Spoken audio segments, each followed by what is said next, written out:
Dzisiaj moim gościem jest Tomek Szuchart. Cieszę się, że znalazłeś czas, żeby do mnie zajrzeć, bo wiem, że jesteś bardzo zapracowany. Nie, no bez przesady jakby, ale tak, no zdarza się ostatnio trochę pracować, ale no jakby na wywiady czasami mam czas, to zależy chyba bardziej od tego, czy mi się chce, czy mi się nie chce wywiadu udzielić. Właśnie czytałam, że ty tak ograniczasz sobie te wywiady i tak jeden miesięcznie jest okej. Coś się zmieniło? Chociaż nie przesadzałbym nawet z tą liczbą, myślę, że 1 na 2 miesiące jest okej. Czyli się zmieniło. Wiesz co, chciałam zacząć od aktorstwa, bo jak się przygotowywałam, to przeczytałam, że to nie był twój pierwszy wybór, że ktoś cię poprowadził w tą stronę. I czy wyobrażasz teraz sobie życie bez aktorstwa? Co mógłbyś innego ewentualnie robić? Nie, no dzisiaj chyba sobie nie wyobrażam innego zawodu, bo po prostu teraz ten zawód kocham, ale też wiem, na czym on polega i wcześniej po prostu to było tylko jakieś wyobrażenie. Ale rzeczywiście nie był pierwszego wyboru i nikogo w rodzinie nie mam, co nawet koło aktorstwa blisko leżał. Ja też byłem na matwizie finalnie, wylądowałem, bo gdzieś no dobrze mi szło z matmy.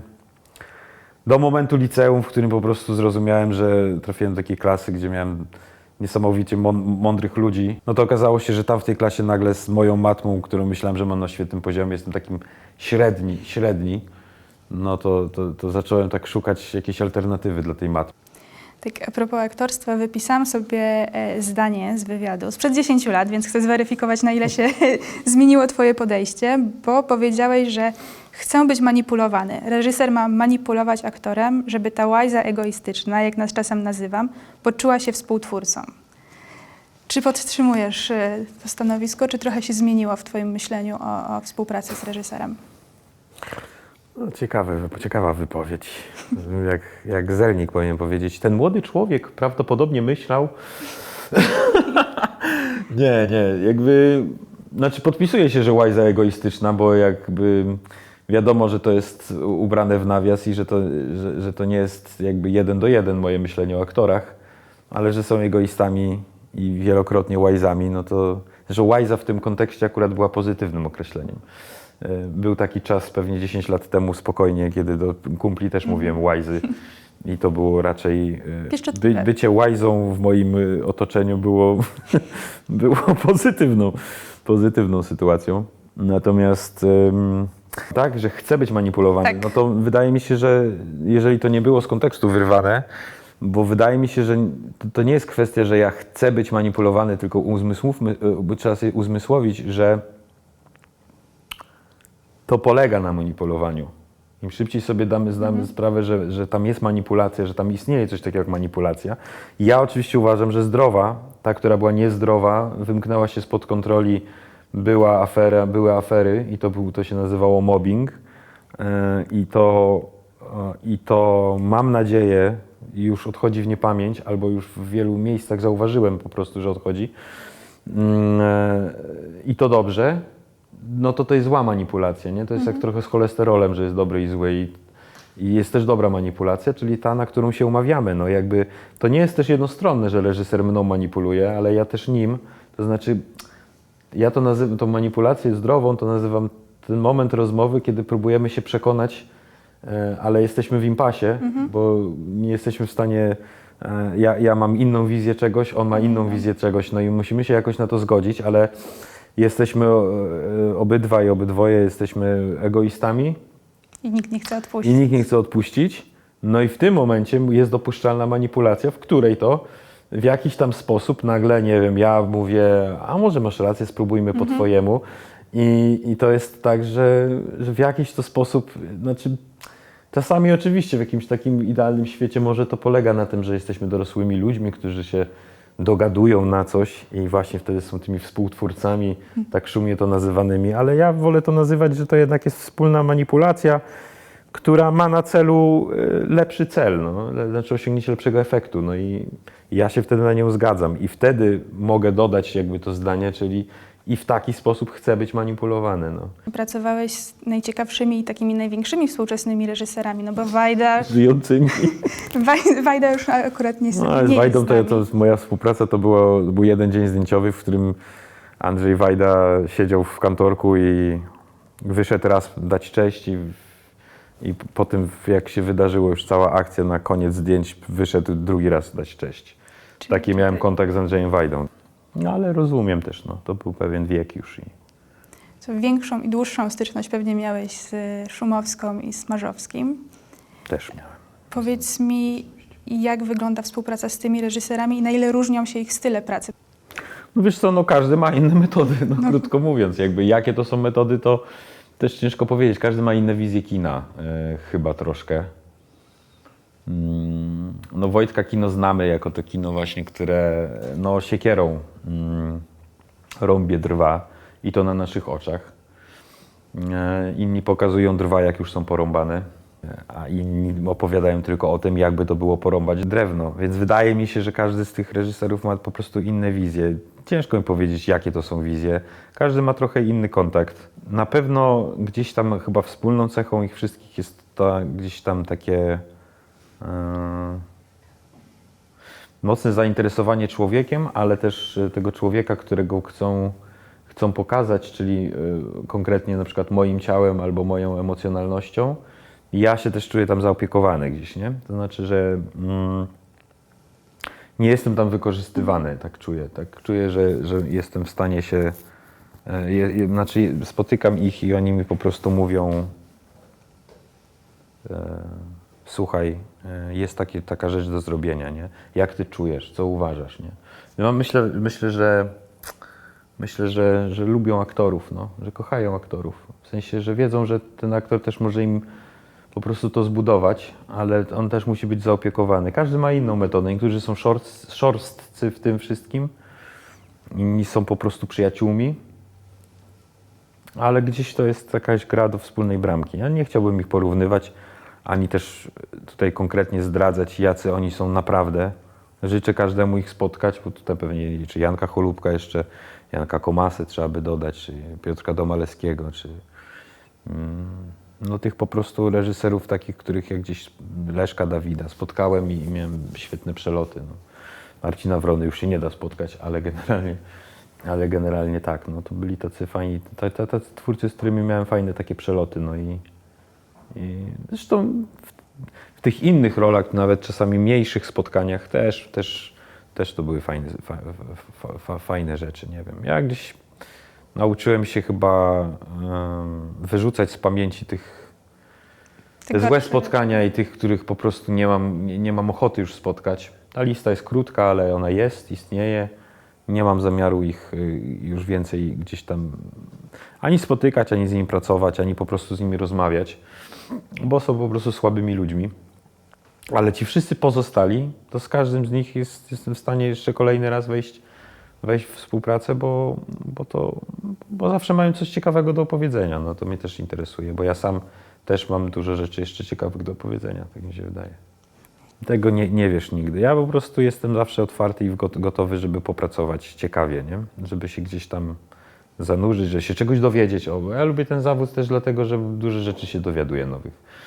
Fajnie, że się nauczyłem mówić, czego nie wiem, bo przez parę lat miałem tak, że po prostu udawałem, że wszystko wiem, a wielu rzeczy nie wiem, ale teraz też zrozumiałem, że to przecież jest normalne. Nie wiedzieć. I to jest fajne się do tego przyznać i fajnie posłuchać od kogoś, kto wie po prostu na dany temat. Więc ja mam taki zawód, z którym się bardzo dużo uczę ciągle, jak prezydent. Ciągle uczę. Także spotykam ludzi, oni mi mówią coś, czego ja w ogóle nigdy nie słyszałem, nie znam i oni mi to przedstawiają. Ja jestem o tyle bogatszy, więc z każdego projektu wychodzę z czymś nowym, to fajne. W budowie postaci dla ciebie ważniejsze jest to wnętrze czy zewnętrze? To zależy od potrzeby. Nie do każdego, znaczy wnętrze wydaje mi się, że jest potrzebne wszędzie. Bo czy to będzie film dramatyczny, współczesny, czy to będzie absolutnie formalne kino, ale niewypełnione od środka, no to forma się nie utrzyma. Nie? Natomiast to zewnętrzność, którą możesz dodać, no nie wiem, w przypadku kina, kiedy masz biograficzne i jeszcze dodatkowo, nie wiem, masz żyjącego albo nagrania z tym, kogo grasz, nie? No ja nie miałem tam za dużo takich możliwości w moim życiu, ale parę miałem też, nie? Tam czy jak się z Fokusem spotykałem, to Jesteś Bogiem, to jakby na początku wydawało się, że tylko trzeba właśnie tak zamaszyście kroczyć, jak on w teledysku do Jesteś Bogiem właśnie, bo stamtąd pamiętam, uczyłem się kroku. Mimo że on w tym teledysku też pewnie specyficznie się poruszał, Tak, bo teledysk też. grał, ale ja całość jego ruchu wziąłem z tamtego właśnie, czyli taki krok, taki bardzo wysoko podciągał rękę, pamiętam. Że tak nienaturalnie, że jak ja idę, to jest taki ruch, a on to robił aż tutaj, nie? Jak szedł. No to takie rzeczy sobie poszukałem. No wiadomo, że wszyscy wiedzieli, że musi być głos obniżony, no ale też wiedziałem przecież, że dokładnej barwy jego nie oddam. No tak. Więc nie możemy w to iść, nie? No ale jak już się z nim zacząłem spotykać, to jakby specyfika jego rapowania, jego podawania tekstu, która jest bardzo, bardzo w ogóle ciekawą formą, którą dopiero jak poznałem od niego bezpośrednio, to zaczęło działać.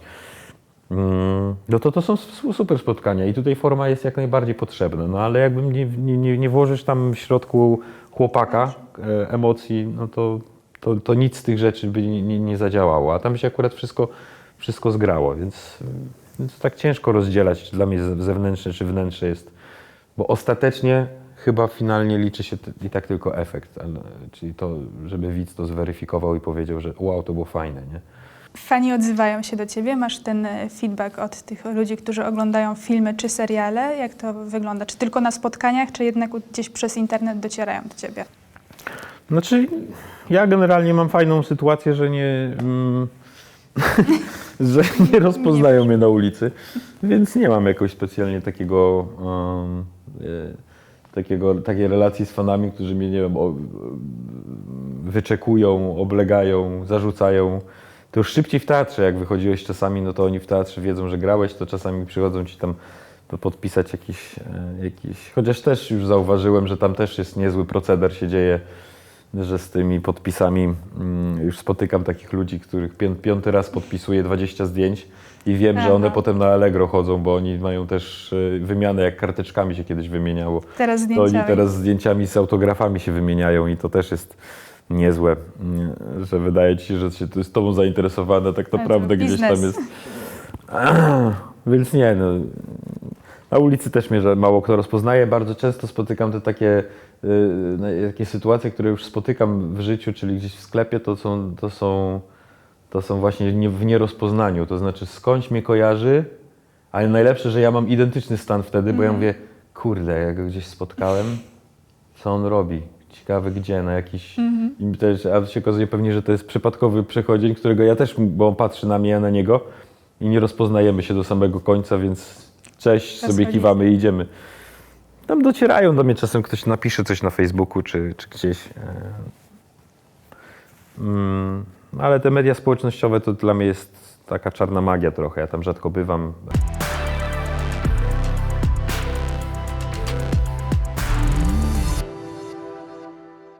Cześć, jestem Tomek Szluchart i odpowiem na kilka pytań. Uwaga! Czerwony. Wolałbyś zagrać superbohatera czy superłotra? Superłotrów już mam wielu na koncie, więc chyba superbohatera. Tym razem. O, to potężne było. Sam zatrzymam.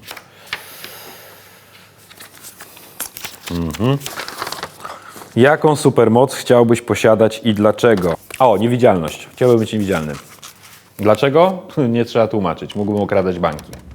Następne. Zdraćcie jeden sekret dotyczący pracy na planie serialu Skazana. Jeden sekret. To wszystko nie jest naprawdę. To jest sekret, naprawdę. To nie jest naprawdę. Słuchajcie, oni żyją na wolności. To są aktorzy tylko. U ciebie dużo się dzieje zawodowo, bo jesienią będzie premiera filmu Doppelganger Sobowtór i 3. sezon Skazany. I chciałabym trochę o współpracy z Jankiem Holubkiem, bo to już jest wasz kolejny projekt.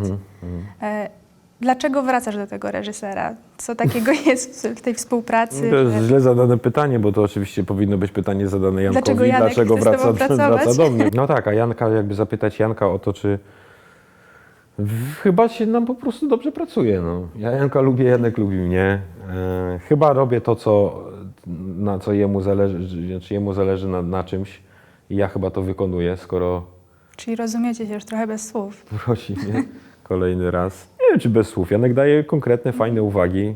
Jest czułym obserwatorem, mówię też, jest czuły dla aktorów, naprawdę taki kurczę, no, taki brat, no.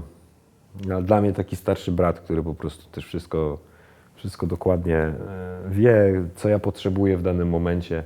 Jak potrzebuję, żebym się dużo nie odzywać, to się nie odzywamy. Jak czasem coś przegadać, to przegadamy. Janek jest świetnie przygotowany do swojej roboty, z reguły wie, co chce, więc też nie ma czegoś takiego jak jakiś jałowy czas na ustalanie, co my chcemy od siebie. No i tak, rzeczywiście, no to już będzie nasza kolejna współpraca, później jeszcze w grudniu pewnie albo w styczniu, nie wiem kiedy ma być kolejny Royst, w którym też się pojawiam. No już przygotowujemy katastrofę Promu Heweliusz, więc będziemy pracować z Jankiem chyba cały czas i super, no bo ja go bardzo cenię, nie? Po drugie jest, poza tym, że jest świetnym człowiekiem, no to rzeczywiście no jest topowym reżyserem, no on umie w reżyserię. Opowiedz mi trochę o tym doppelgangerze. Co cię przyciągnęło w tym scenariuszu i kim jest twoja postać? To przyciągnął mnie Janek Holubek, bo po prostu byłem na castingu i po castingu powiedział, a to było jeszcze w czasie zdjęć chyba do Wielkiej Wody był ten casting. Znaczy niesamowite, że Janek łączy w trakcie pracy przy jednym już się myśli o następnym. No i tam miałem z Wiktorią Gorodecką zdjęcia próbne takie. Świetnie nam poszło na tym castingu i Janek powiedział, że on już nie musi nic wybierać. Wziął mnie i Wiktorię jako żonę. No gdzieś tam raz, że mi się podobało, bo Janek też pracuje ze swoją ekipą raczej sprawdzoną i to są cudowni ludzie, bo to też jest niesamowite i chyba pewnie też jest siłą jego filmów, że to po prostu są ludzie sprawdzeni, ale też zaangażowani, no i niesamowicie zdolni, no więc każdy pion, który pracował przy Wielkiej Wodzie, praktycznie się tu powtórzył, więc dla mnie to było z dodatkową chęcią jeździłem na te zdjęcia, to po prostu bardzo lubię tych ludzi. No miało to być taki pojedynek trochę znaczy nie wprost pojedynek z Kubą Gierszałem, znaczy naszych postaci konkretnie, ale jak się okazało, no jak w Gorączce Pacino z De Niro spotykają się tylko raz, no my się spotykamy chyba też właśnie dokładnie raz. Spotkaliśmy się raz na planie i oczywiście śmieję się tutaj, nie porównuję mnie z Kubą do Pacino czy De Niro. Ale emocje na tym spotkaniu były podobne. Tak. Też wiadomo, że z Kubą byśmy powiedzieli po prostu, no, chłopaki się nie umywają za granicę. Nie, chodzi o to, że bardzo to było znaczy dla mnie ciekawe, że w takim formie się spotykamy, że gdzieś tam, że tam tylko raz, a jesteśmy tak naprawdę, no ten sobowtór to jest, no jeden kradnie drugiemu tożsamość, no to jest no taka opowieść, no trochę o tożsamości, o tym kim jesteś, albo brak wiedzy o tym, kim naprawdę jesteś, jak to wpływa na twoje życie. Oczywiście tam jest bardzo dużo takiego kina też i sensacyjnego, i takiej opowieści trochę o czasach. Jest to kino szpiegowskie na pewno też, no bo tutaj nie ma co ukrywać, no, że postać Kuby jest po prostu szpiegiem i to chyba będziemy też dowiadywać się z trailera, więc tu nic nie zdradzam. Janek Bittner, którego ja gram, jest po prostu Polakiem wychowanym w duchu patriotycznym. Też nam zależało mocno na tym, żeby właśnie ten patriotyzm gdzieś wydobyć, bo będzie to bardzo ważne, kiedy nagle okaże się, że tym Polakiem nie jest. To jest takie kino, które łączy gatunki, bo my, kino szpiegowskie, sensacyjne, kryminał, trochę obyczaju. Czy ty lubisz takie mieszanki gatunkowe, czy wolisz sięgać sam, że oglądasz po jakieś konkretne gatunki, schematy? Rzeczywiście, no skaczemy trochę po gatunkach. Ja uważam, że dzisiaj chyba już nie ma co się tak też mocno rozbijać o jakiś jeden konkretny. Kino ma być dobre i ma dotykać. Jeżeli tego nie spełnia tych dwóch wymogów, to ciężko mówić później o jego rodzajach, o gatunkowości i innych rzeczach, bo tak naprawdę ja mam wrażenie, że właśnie o gatunku i o jego cechach opowiadamy właśnie wtedy, kiedy już o tym filmie nie mamy nic więcej do powiedzenia, to może chociaż jeszcze zastanówmy, czy trzyma wszystkie ramy kina thrillera, prawdziwego thrillera. Player wychodzi z 3. sezonem Skazanej. Tak, tak. Będziemy wkrótce mogli zobaczyć, co dzieje się u Dworaków. Powiedz mi, jak ty wspominasz ten trzeci sezon w kontekście pracy na planie i czego możemy się spodziewać? Właśnie, no, czyli całą przygodę tutaj z tym playerem i z tą pracą z TVN-em miałem bardzo, bardzo pozytywną w ogóle tego całego projektu skazana, bo raz właśnie tutaj też mnie bardzo zachęciło to, że to naprawdę, że w Polsce nie było czegoś takiego i trochę wszyscy się zastanawialiśmy, czy to chwyci, no bo jakby podobne rzeczy za granicą gdzieś były, a już do nas docierają te wszystkie seriale i zastanawiamy się, czy to by się jednak tutaj przyjęło i się spodobało. Znaczy, to jednak jest polska zupełnie inna wypowiedź na temat więzienia kobiecego i no i nie wiem, no i jak wszedłem na plan, to mi się to zaczęło bardzo podobać, a też specyficznie dołączyłem, bo ja tam byłem któregoś dnia zdjęciowego, kiedy już dziewczyny mocno współpracowały ze sobą. Ja też miałem inne tam zadanie, wtedy w tym pierwszym sezonie to byłem naczelnym, więc to też trochę miałem tak, że z nimi miałem mały kontakt z dziewczynami, ale mówię, kurczę, to jest bardzo ciekawe i fajne. No ale dostałem postać, która od początku no, była raczej jednoznacznie zła moralnie, no i tak miałem, no dobrze, no zobaczymy, co się z tego da zrobić, nie? Na pewno musimy mu obniżyć intelekt, nie? Znaczy, tak powiedziałem wtedy chyba Bartkowi Konopce, mówię, że musimy mu zrobić, no on jest trochę naiwny, ale też trochę lekko głupiutki, no. Musimy to w taki sposób, nie? Zobaczymy, co z tego wyjdzie. No i on mówi, dobra, no to róbmy, nie? No, ale jak się przyjęło właśnie, ten pierwszy sezon się przyjął mocno, no to miałem takie, że nawet się chciałem dowiedzieć, czy jest jakiś konkretny feedback o konkretnych postaciach, nie? Ktoś mi powiedział, że ten penis też jest mimo wszystko gdzieś tam zauważalny. Ja mówię, o to ciekawe, nie? Bo tam naprawdę tego materiału wydawało się, że aż nie było tak, a jak już, no to taki raczej, żeby go nie lubić, nie?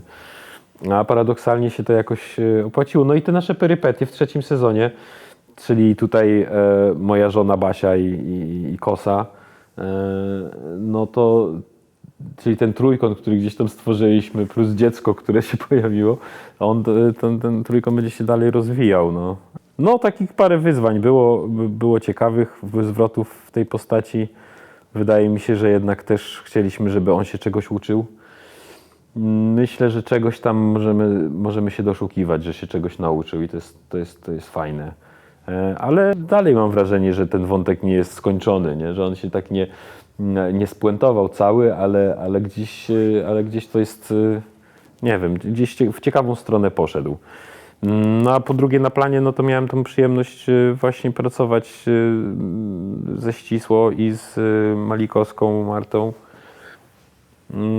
No to były też wspaniałe spotkania, to są świetne dziewczyny, świetne aktorki. Tworzyliście takie zgrane trio. Nie wiem, jak tam poczucie humoru, czy byliście tym takim najbardziej zabawnym tercetem? Nie, no w moim przypadku jest zawsze tak, że jeżeli postać jest albo moralnie zła, albo w ogóle jest to gdzieś tam zły człowiek, to jest to, że możesz się tak właśnie oprzeć na partnerze, że być tu i teraz i jeśli jest tylko możliwość, rozbijać wszystko śmiechem, nie? Ilość żartów, które na podstawie scenariusza wymyślamy na bieżąco, w dublach, nie? Które po prostu wiemy, że i tak wylecą, albo i tak będą niezaakceptowane, bo jednak za grubo, albo celowe przestawienia słów, które robimy po to tylko, żeby obśmiać temat, który przyjdzie nam za chwilę grać, a za chwilę ten temat będzie po prostu czasami smutny, czasami dramatyczny, czasami nie taki, co byś chciał mieć w środku, więc jak wcześniej się to obśmieje, jakoś łatwiej. Znaczy ja mam tak, jakoś mi jest łatwiej. Jakoś łatwiej mi potem też wrócić z powrotem do siebie, do śmiechu, bo tak byś siedział w takim dole cały czas. Też fajne, że akurat w tym zestawie tam ze Skazanej akurat wszyscy potrafimy tak fajnie przeskakiwać sobie z tego humoru do tej poważności, a bez utraty, że tak powiem, na jakości. To zawsze Agata Kulesza też mi to powtarzała, taki profesjonalizm. Jak to jest wychodzić? Po prostu wychodzisz. I jak wchodzisz, to po prostu wchodzisz, nie? To znaczy to jest wszystko, kurczę, to wszystko, czego wszystkiego się nauczyłeś, nie? To jest kwestia wyćwiczenia. To jest kwestia wyćwiczenia, to jest narzędzie, które posiadasz, no albo ich nie posiadasz. Jak ich nie posiadasz, to masz problem, ale jeżeli posiadasz, no to możesz bardzo fajnie nimi żonglować, nie? i naprawdę w sekundę możemy tutaj się śmiać, tu mówić żart, tu najnowszego mema sobie sprzedawać, a za chwilę po prostu wejść w scenę, w której jesteśmy dla siebie bardzo niemili, w której ktoś płacze, w której ktoś coś przeżywa. I to też da się wszystko zrobić, bo później za chwilę jest stop i za chwilę się sami z tego śmiejemy. No. Mówisz o sobie, że jesteś przewrotnym optymistą. Czym to się objawia i jak patrzysz na swoje kolejne miesiące w przyszłości, co będzie się działo? Ogólnie ludzko to myślę, że będzie się dużo działo. Ogólnie polsko będzie się dużo działo. Będzie wszystko zależało od wyborów. Stąd zawsze zachęcam w każdym możliwym miejscu, gdzie mogę się wypowiedzieć, żeby na te wybory chodzić i żeby głosować. No bo ciężko się żyje w ostatnim czasie, te wszystkie rzeczy inflacyjne i inne. Więc tutaj mam zawsze taki i tak mimo wszystko jakiś optymizm, no bo on jest związany potem z pracą, czy ja jestem w stanie zarobić na to wszystko, co chcę w najbliższym czasie zrobić na przykład, nie? No i tak mi się układa, że jeśli by tak wszystko wyszło, co ma wyjść, no to tak naprawdę na przyszły rok pracę mam. No. To ja życzę, żeby ta praca była, żeby Więc się rozwijała. No, ja też trzymam sobie samemu kciuki palcami u nóg, żeby się udało. A jak się uda, no to i wtedy będę na każdym płaszczyźnie innej też bardziej spokojny. Dziękuję Ci za spotkanie. Dzięki wielkie.